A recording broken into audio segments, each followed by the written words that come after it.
తరచూ ఉపవాసం ఉంటున్న వారిని గురించి కొన్ని మాటలు మనం ఈరోజు తెలుసుకుందాము. దేవునికి ప్రేమైన బిడ్డలారా, ఉపవాసం ఉండడం మంచిదే. అయితే దేవుడు పరిశుద్ధ బైబిల్ గ్రంథం నుండి యేసు ప్రభు చెప్తున్న మాటను కూడా ఒక మాట మనం ధ్యానించుదాము.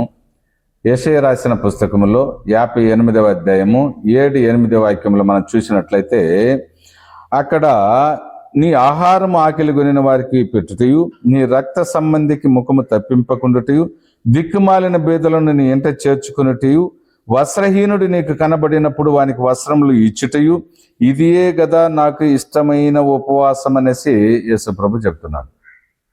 కాబట్టి మనకి ఇష్టమైన ఉపవాసాలు ఉంటున్నాము. అయితే మనం దేవునికి ఇష్టమైన ఉపవాసం ఉండాలి. కాబట్టి దేవునికి ఇష్టమైన ఉపవాసం ఏంటి?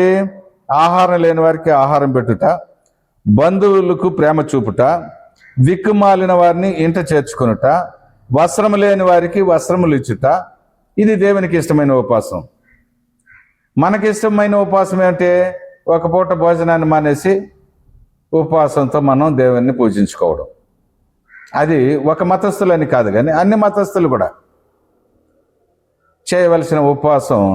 నీవు ఇతరులకు సహాయకారిగా ఉండాలి. అది దేవుని యొక్క ఇష్టమైన ఉపవాసం అనేసి ఇక్కడ మనం తెలుసుకుంటూ ఉంటున్నాము. కాబట్టి మనకి ఇష్టమైన ఉపవాసాన్ని విడిచిపెట్టి దేవునికి ఇష్టమైన ఉపవాసాన్ని చేద్దాము. అప్పుడు దేవుడు అంటున్నాడు, అలాగన నీవు చేసిన ఎడల నీ వెలుగు వేకువ చుక్కవలే ఉదయించును, స్వస్థత నీకు శీఘ్రముగా లభించును, నీ నీతి నీ ముందర నడుచును, యెహోవా మహిమ నీ సైన్యము వెనుకటి భాగమున కావలి కాయును. ఇది దేవునికి ఇష్టమైన ఉపవాసం చేస్తే దేవుడు చేసే ఒక గొప్ప కార్యం.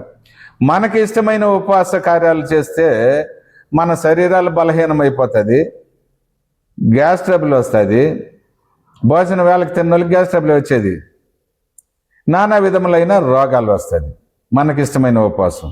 అయితే దేవునికి ఇష్టమైన ఉపవాసం ఎంత ఆశీర్వాదం మనకు వస్తుందో ఒకసారి చూడండి. God bless you. దేవుడు మిమ్మల్ని దీవించును గాక. ఆమేన్.